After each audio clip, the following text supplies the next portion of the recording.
I declare before you all that my whole life, whether it be long or short, shall be devoted to your service and to the service of our great imperial family to which we all belong. In a way, I didn't have an apprenticeship. My father died much too young, and so it was all a very sudden kind of taking on and making the best job you can. It's a question of accepting the fact that here you are and it's your fate.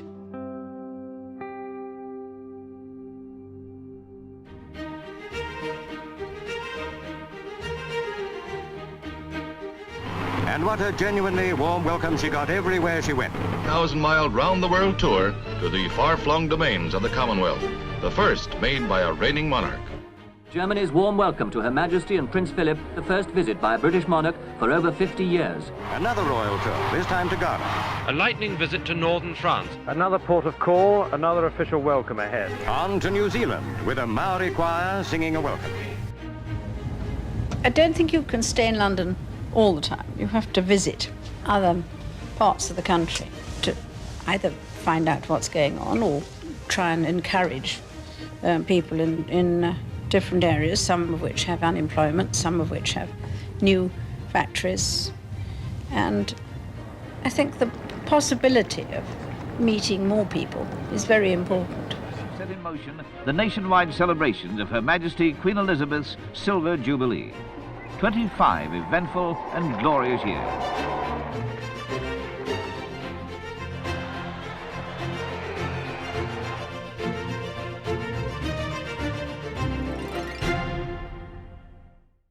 (1992) is not a year on which I shall look back with undiluted pleasure. In the words of one of my more sympathetic correspondents, it has turned out to be an annus horribilis. 3 of her married children all having marital difficulties in the space of a matter of months, and then a fire in Windsor Castle, somehow almost suggesting a kind of divine justice being meted out on the House of Windsor, quite literally the House of Windsor. I sometimes wonder how future generations will judge the events of this tumultuous year.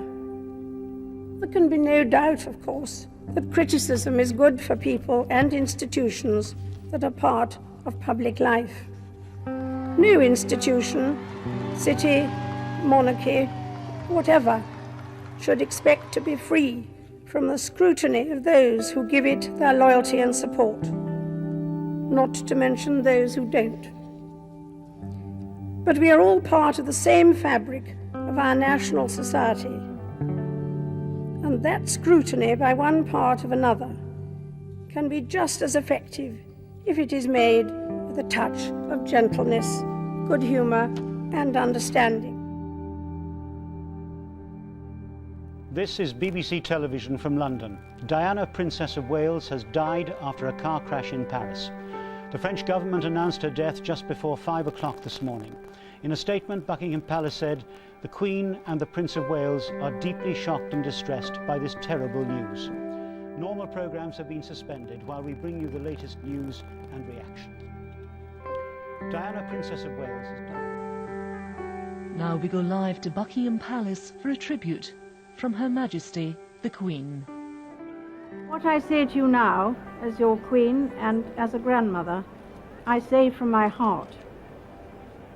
First, I want to pay tribute to Diana myself. She was an exceptional and gifted human being. In good times and bad, she never lost her capacity to smile and laugh, nor to inspire others with her warmth and kindness. Queen and Duke of Edinburgh coming out now. The Golden Jubilee coincided with another difficult year for the Queen, because in 2002 both the Queen Mother and Princess Margaret died, so it was a difficult time in many ways for her. Change has become a constant. Managing it has become an expanding discipline. The way we embrace it defines our future. Well, just days after giving what has been described as a car crash interview on television, Prince Andrew on Wednesday, in a statement, said that he would be stepping down from royal duties for the foreseeable future. Tonight, Oprah's interview with the Duke and Duchess of Sussex. Accusations of racism at the heart of the royal family could represent an existential threat for this ancient institution. A statement was released on behalf of the Queen.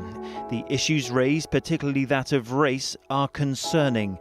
While some recollections may vary, they are taken very seriously and will be addressed by the family privately. Harry, Meghan and Archie will always be much loved family members.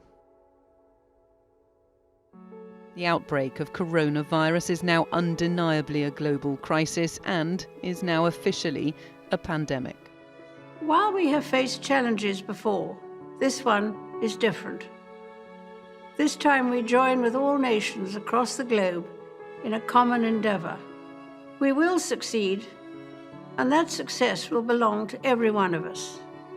We should take comfort that while we may have more still to endure, better days will return. We will be with our friends again. We will be with our families again. We will meet again. It is with deep sorrow that Her Majesty the Queen has announced the death of her beloved husband, His Royal Highness, the Prince Philip, Duke of Edinburgh. He is someone who doesn't take easily to compliments, but he has quite simply been my strength and stay all these years. And I and his whole family, and this and many other countries, owe him a debt greater than he would ever claim, or we shall ever know. When I was 21, I pledged my life to the service of our people, and I asked for God's help to make good that vow. Although that vow was made in my salad days when I was green in judgment, I do not regret nor retract one word of it.